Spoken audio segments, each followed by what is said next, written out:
എല്ലാ കുട്ടികാർക്കും എൻ്റെ ഡ്രീം ജേണിയിലേക്ക് സ്വാഗതം. അപ്പോൾ ഇന്ന് നമ്മുടെ ചാനലിൽ ഡ്രോയിങ് ഒക്കെ നന്നായിട്ട് ഇഷ്ടപ്പെടുന്നവർക്ക് പറ്റിയൊരു വീഡിയോ ആണ്. ഡ്രോയിങ് ഇഷ്ടപ്പെടണമെന്ന് വെച്ചാൽ പടം വരയ്ക്കാൻ ഇഷ്ടപ്പെടുന്നവർക്കെന്ന് മാത്രമല്ല, പടം കാണാൻ ഇഷ്ടമുള്ളവർക്കും പറ്റിയൊരു വീഡിയോ ആണ് ഇന്നത്തെ. അപ്പോൾ ഇന്നത്തെ വീഡിയോയിലെ ആർട്ടിസ്റ്റ് എന്ന് പറയുന്നത് എൻ്റെ സ്വന്തം മാമ തന്നെയാണ്.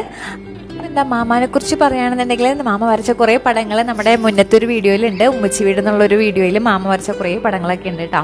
അപ്പോൾ അത് കൂടാണ്ട് ഇപ്പോൾ ഇന്ന് മാമ ഞങ്ങളുടെ പുതിയ വീട്ടിൽ ഒരു അടിപൊളി ഇല്ലി വരയ്ക്കാൻ പോവാണ്. അപ്പോൾ അതിനുള്ളൊരു തയ്യാറെടുപ്പാണ് നമ്മുടെ ഈ കോണി ഇറങ്ങും തോറുള്ള ഭാഗത്ത് കാണാൻ പോണത്.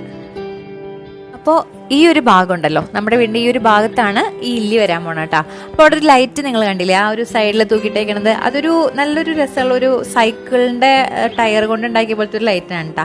അപ്പോൾ നമുക്ക് ചുരുക്കി പറഞ്ഞ ഒരു സ്ട്രീറ്റ് ലൈറ്റിൻ്റെ ഒരു ലുക്ക് വരും നമുക്ക്.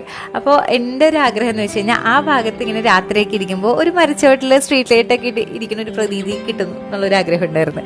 അപ്പോൾ അത് മാമടുത്ത് പറഞ്ഞപ്പോൾ മാമയാണ് പറഞ്ഞത് അവിടെ ഇല്ലി വരച്ചിട്ട് നമുക്ക് ആ ഒരു സെറ്റപ്പ് നമുക്ക് ഉണ്ടാക്കുക എന്നുള്ളത്. ആദ്യം തന്നെ കോണിയൊക്കെ സെറ്റ് ചെയ്ത് പിന്നെ മാമ ചെയ്തത് ഔട്ട്ലൈൻ വരച്ചു പെൻസിലുകൊണ്ട്. അപ്പോൾ ആ ഔട്ട്ലൈൻ വരച്ച ആ വീഡിയോ ഒന്നും ഞാൻ എടുത്തില്ല. കാരണം എന്ന് വെച്ചാൽ നമ്മുടെ വീഡിയോയിൽ കാണുമ്പോഴത് അത് അത്ര ക്ലിയർ ആയിട്ട് തോന്നില്ല, പിന്നെ നമുക്ക് വീഡിയോ നല്ല ലെങ്തി ആയി പോകും. അതുകൊണ്ട് ആ ഒരു ഔട്ട്ലൈൻ പെൻസിലുകൊണ്ട് വരക്കണമെന്ന് ഞാൻ എടുത്തില്ല കേട്ടോ. എന്നിട്ട് പിന്നെ ചെയ്തത് അതിൽ ഏറ്റവും ഒരു ഡാർക്ക് കളർ ഉണ്ടാവില്ലേ, നമ്മുടെ ഒരു ബാമ്പൂനൊക്കെ ഉള്ളതിൽ ആ ഡാർക്ക് കളറായിട്ടുള്ള ബ്രൗൺ എടുത്തിട്ട് ഫസ്റ്റ് ഔട്ട്ലൈൻ്റെ ഇതിൽ കൂടെ ഇങ്ങനെ ഇങ്ങനെ ഇങ്ങനെ കൊടുത്തിട്ട് പോവുകയാണ് ചെയ്തത്. അപ്പോൾ ഇലകളൊന്നും തന്നെ മാമ ഔട്ട്ലൈനിൽ കൊടുത്തില്ല കേട്ടോ. അപ്പം ഞാനാണെങ്കിൽ വിചാരിക്കരുത് എന്താ ഇലകൾ കൊടുക്കാത്തേ, നമ്മൾ വരയ്ക്കുമ്പോൾ എല്ലാം അങ്ങനെ പെൻസിൽ വെച്ച് കൊടുത്തിട്ട് പിന്നെയല്ലേ പെയിൻ്റ് അടിക്കുക. അപ്പോൾ അതെനിക്ക് സംഭവം ഒന്നും ഈ സമയത്ത് മനസ്സിലായില്ല കേട്ടോ. അപ്പോൾ ടുട്ടുവാശാനാണെങ്കിൽ മാമ ഇങ്ങനെ വരയ്ക്കാനനുസരിച്ച് ഇങ്ങനെ ഓരോ കമൻട്രി പറഞ്ഞുകൊണ്ട് ഇവിടെ ഇരിപ്പുണ്ട് കേട്ടോ. അവിടെ വരച്ചിട്ടില്ലല്ലോ, ഇവിടെ വരച്ചിട്ടില്ലല്ലോ, ഓരോ കുറ്റവും കുറവും കണ്ട് ഇങ്ങനെ മാമാനെ ഇതായിക്കൊണ്ടിരിക്കുന്നവൻ.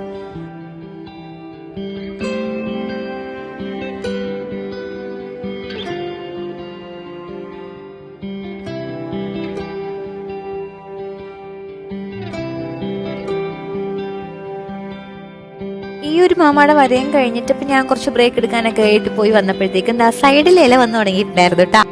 അപ്പം ഞാൻ ചോദിച്ചു മാമ അടുത്ത്, കാരണം കംപ്ലീറ്റ് ആയിട്ടില്ലല്ലോ, ഈ ബാമ്പു വരച്ചിട്ട് കംപ്ലീറ്റ് ആയിട്ടില്ല, അപ്പോൾ പിന്നെ എന്തിനാണ് ആ ഒരു ഇല അവിടെ തുടങ്ങിയെന്ന് ചോദിച്ചപ്പോഴാണ് മാമ പറഞ്ഞത്, ആ ചില ഇലകൾ നമുക്ക് ആ ഒരു സെയിം ബാമ്പുവിൻ്റെ ഒരു കളർ വെച്ചിട്ട് തന്നെ കൊടുക്കേണ്ടി വരും. ബാമ്പുവിൻ്റെ കളർ മീൻസ് ഈ തളിരിലകൾക്ക് ആ ഒരു കളറല്ലേ, അപ്പോൾ അതിന് വേണ്ടിയിട്ട് അല്ലെങ്കിൽ പിന്നെയും ആ ഒരു സെയിം കളർ തന്നെ നമ്മൾ ആ ഒരു ബ്രഷിൽ എടുക്കേണ്ടി വരും. ഇതിപ്പോൾ ശരിക്കും പറഞ്ഞു കഴിഞ്ഞാൽ നല്ലൊരു ടിപ്പാണല്ലേ. ഇപ്പം നമ്മൾ ഡ്രസ്സിലൊക്കെ കളർ ചെയ്യുകയാണെങ്കിലും എവിടെ കളർ ചെയ്യുകയാണെങ്കിലും പെയിൻ്റ് അടിക്കുകയാണെങ്കിലും നമ്മൾ ആ ഒരു സെയിം കളർ വെച്ചിട്ട് നമുക്ക് എവിടെയൊക്കെ അത് കൊടുക്കാൻ പറ്റുമോ അവിടെയൊക്കെ കൊടുക്കുകയാണെന്നുണ്ടെങ്കിൽ നമുക്ക് പിന്നെ ആ ഒരു ബ്രഷിൽ ആ ഒരു കളർ എടുക്കേണ്ട ഒരു ബുദ്ധിമുട്ടൊക്കെ കുറയും അല്ലേ.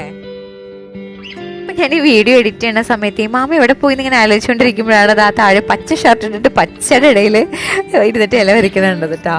കാരണം ഈ ഒരു വീഡിയോ എടുക്കുന്ന സമയത്ത് ഞാൻ സൗണ്ട് കൊടുത്തിട്ടുണ്ടായിരുന്നില്ല.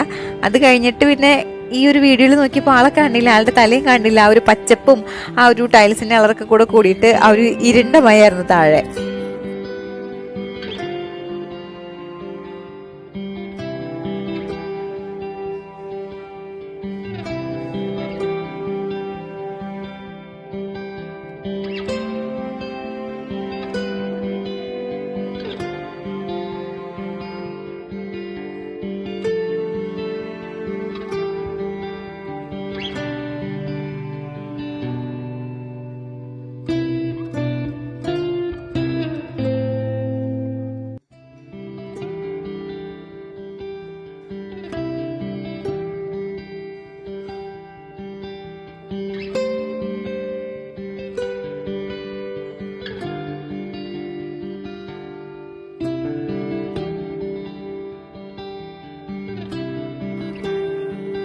അപ്പം പിന്നെയും കുറച്ചു നേരം ബ്രേക്കൊക്കെ എടുത്ത് കഴിഞ്ഞിട്ട് പോയി നോക്കിയപ്പോഴത്തേക്കും വേറൊരു സൈഡിൽ നല്ല പച്ചിലകളും വന്നു തുടങ്ങിയിട്ടുണ്ടായിരുന്നു കേട്ടോ.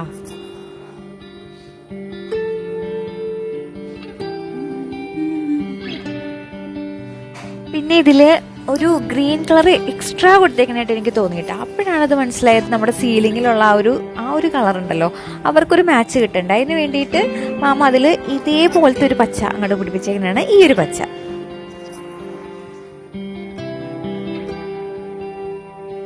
അപ്പോൾ ഈ ഇലയ്ക്ക് വരയ്ക്കാൻ വേണ്ടിയിട്ടുള്ള ആ ഒരു മൂവ്മെന്റ് ഉണ്ടല്ലോ, ബ്രഷിന്റെ മൂവ്മെന്റ്, അതൊക്കെ നല്ല രസമുണ്ടായിട്ടാ. എനിക്കൊന്നും ഇങ്ങനെയൊന്നും പറ്റി തോന്നല്ല. പിന്നെ ശരിക്കും പറയുകയാണെന്നുണ്ടെങ്കിലേ എൻ്റെ ഭാവനയിൽ ഞാൻ ഈ ഒരു ഇല്ല് നമ്മൾ സങ്കല്പിക്കൂലേ, ആ സമയത്ത് എൻ്റെ മനസ്സിൽ ഫുൾ പച്ചിലകൾ ഉണ്ടായിട്ടൊരു ബാമ്പു അങ്ങനെയായിരുന്നു കേട്ടോ. പക്ഷേ ശരിക്കും പറഞ്ഞു കഴിഞ്ഞാൽ നമ്മൾ പടം വരയ്ക്കുമ്പോൾ ആ ഒരു പച്ചിലകൾ മാത്രം ഉണ്ടായി കഴിഞ്ഞാൽ അത്ര നാച്ചുറാലിറ്റി തോന്നൂല. നമ്മൾ ശരിക്കും ഒരു ഇലയിലേക്ക് നോക്കുമ്പോൾ ആണെന്നുണ്ടെങ്കിൽ അതിലെല്ലാ കളർ ഇലകളും ഉണ്ടാവും. പക്ഷെ നമ്മൾ ഭാവനയിൽ ചിന്തിക്കും എന്തായാലും ആ ഒരു പച്ചിലകൾ മാത്രം നോക്കിയിട്ട് അല്ലേ, അങ്ങനെ കാണുന്നത് എന്താണെന്ന് അറിയാൻ പാടില്ല. പക്ഷെ ശരിക്കും പടത്തിലേക്ക് നോക്കുമ്പോൾ ഈ ഒരു എല്ലാ കളറും കൂടെ വന്നതോടുകൂടിയാണ് അത് അത്ര ഭംഗിയായത്. ഞാനാണ് ഇവിടെ ഇത് വരച്ചിരുന്നിട്ടുണ്ടെങ്കിൽ ഇത് ഫുൾ പച്ചയില മാത്രമായിട്ട് അങ്ങനൊരു സംഭവം മാറിയെന്നെ. അപ്പോൾ എന്തായാലും നല്ലൊരു ആർട്ടിസ്റ്റ് എന്ന് പറയുമ്പോൾ പുള്ളി ഒരു നല്ല നിരീക്ഷണശാലിയും കൂടെ ആയിരുന്നിട്ടുണ്ടാവണം അല്ലേ. പിന്നെ ഡ്രോയിങ്ങിനുള്ള അടുത്തൊരു ടിപ്പ് മാമ പറഞ്ഞത് എന്താണെന്ന് വെച്ചാൽ, നമ്മൾ ഡാർക്ക് കളർ ഉണ്ടല്ലോ, ഡാർക്ക് കളർ എടുത്തിട്ട് ആദ്യം വരയ്ക്കാമെന്ന്. അപ്പോൾ നമുക്ക് മിക്സ് ചെയ്യേണ്ട കാര്യങ്ങളൊക്കെ വരുമ്പോൾ ആ ഒരു ഡാർക്ക് കളർ നമ്മൾ വരച്ചിട്ടുണ്ടാവില്ലേ, അതുമ്പോൾ തന്നെ നമ്മളിങ്ങനെ ജസ്റ്റ് ഇങ്ങനെ തോണ്ടി ലൈറ്റ് കളർ എടുത്തിട്ട് അത് വെച്ച് തോണ്ടുമ്പോൾ വേറൊരു കളർ നമുക്ക് കിട്ടും കേട്ടോ. അത് ഞാൻ കാണിച്ചു തരാം എങ്ങനെയാണ്. ണ്ടോ മാമ വരയ്ക്കണതെല്ലാം ഡാർക്ക് പച്ചയാണ് കേട്ടോ. ഇനി കുറച്ച് കഴിയുമ്പോൾ ശ്രദ്ധിച്ചോളണം, അതിൽ കൂടെ ഇങ്ങനെ ഒരു ലൈറ്റ് കളർ എടുത്തിട്ട് ഇങ്ങനെ തോണ്ടുമ്പോൾ വേറെ കണ്ട കുറച്ചും കൂടെ നമുക്ക് വേറൊരു ടൈപ്പ് ഒരു കളർ കിട്ടുന്നുണ്ട്. ആ ഒരു സംഭവം എനിക്ക് പുതിയ അറിവായിരുന്നു കേട്ടോ. ഞാൻ വിചാരിച്ചിരുന്നത് ഇങ്ങനെ നമ്മുടെ ആ ഒരു പെയിന്റിന്റെ സാൻഡിലിട്ട് ഇങ്ങനെ മിക്സ് ചെയ്തിട്ട് ഒക്കെ എടുത്ത് അങ്ങനെ ചെയ്യുന്നല്ലേ. ഇതിപ്പോൾ കുറച്ച് എളുപ്പ പണിയല്ലേ. നമ്മൾ ആദ്യം ഡാർക്ക് കളർ എടുത്ത് വരയ്ക്കുന്നു, അതിൽ പിന്നെ നല്ല ലൈറ്റ് കളർ എടുത്തിട്ട് അതുമ്പോൾ തന്നെ ഇങ്ങനെ ജസ്റ്റ് ഇങ്ങനെ ടച്ച് ചെയ്ത് അതൊരു വേറെ കളറാക്കില്ല. അത് നൈസ് ഐഡിയ ആയിരുന്നു കേട്ടോ, നല്ല രസമുണ്ട്. അപ്പം ഇങ്ങനെ ആക്കുമ്പോൾ എന്ന് വെച്ച് കഴിഞ്ഞാൽ അവർ തമ്മിലുള്ള മാച്ചിങ് അത് നല്ലൊരു ബോണ്ട് ഉണ്ട് അവിടെ. കാരണം പാരന്റിൽ നിന്ന് കുട്ടി വന്നേക്കണ പോലെ അങ്ങനത്തെയൊക്കെ ഒരു ഫീൽ തോന്നുന്നുണ്ട്. അപ്പം മാമ പറഞ്ഞു തന്നിട്ടുള്ള ഈ ഒരു ടിപ്പൊക്കെ വെച്ചിട്ടാണ് ഒരു കലക്ക് നോക്കാൻ. പക്ഷേ മതിൽ വേറെ തരൂലാരും. അയ്യോ അടിപൊളി. താഴെ ഇങ്ങനെ നോക്കുമ്പോൾ നോക്ക് എന്ത് രസമാണ് കാണാൻ. ശരിക്കും നല്ല ഭംഗിയുണ്ടായിരുന്നു കേട്ടോ. നമുക്ക് നേരിട്ട് കാണുമ്പോഴും ഇതേ ഭംഗി തന്നെയുണ്ട്, ഫോണിന്റെ ഭംഗി മാത്രമല്ല.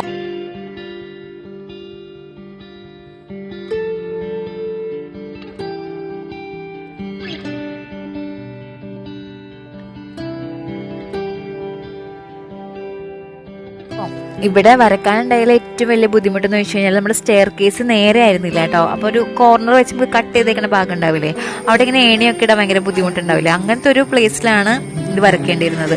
അപ്പോൾ ഇത് ഞങ്ങളെല്ലാവരും കൂടെ പിടിച്ച് ഉമ്മച്ചിയുണ്ട്, അനിയനുണ്ട്, പിന്നെ ഞാനും ചെറിയതായിട്ട് വന്നിട്ടൊന്ന് ഹെൽപ്പ് ചെയ്തിട്ടുണ്ട്. അപ്പം അങ്ങനെയൊക്കെ പിടിച്ചിട്ടാണ് ഈ ഒരു പോർഷനിൽ വരച്ചതൊക്കെ. തെന്നിപ്പോയല്ല ഇപ്പുറം പിടിച്ചാൽ മതി.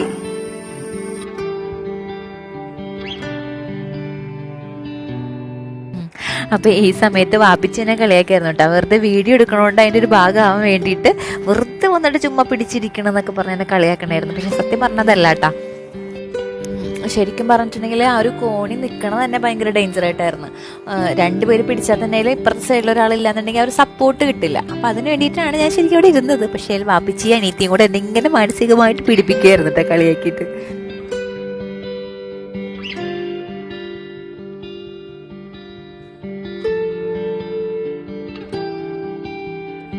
ഒരുമാതിരി ആ ഒരു ഭാഗത്തുള്ള എല്ലാം കംപ്ലീറ്റ് ചെയ്ത് പിന്നെ ചെറുതായിട്ടുള്ള ടച്ചിങ്സും കാര്യങ്ങളൊക്കെ ആയിട്ട് പോയിരുന്നു കേട്ടോ. അപ്പോൾ എന്താണ് നമ്മുടെ ഇല്ലിയൊക്കെ അങ്ങോട്ട് കഴിഞ്ഞിട്ടുണ്ട്. ഇനി നമുക്ക് നോക്കേണ്ടത് ആ ഒരു സ്ട്രീറ്റ് ലൈറ്റ് പോലത്തെ ഒരു എഫക്റ്റ് കിട്ടുമെന്നല്ലേ. അപ്പോൾ ഇങ്ങനെ ലൈറ്റ് നമ്മളിങ്ങനെ മാറിയിട്ടൊക്കെ നോക്കുകയാണ്. അപ്പോൾ ഫസ്റ്റ് എൻ്റെ അടുത്ത് തന്നെ ക്യാമറയിൽ ഇങ്ങനെ ഭയങ്കര ബുമ്മായിട്ട് ലൈറ്റ് വന്നേട്ടാ. പിന്നെ അതിങ്ങനെ കുറഞ്ഞ് ഇങ്ങനെ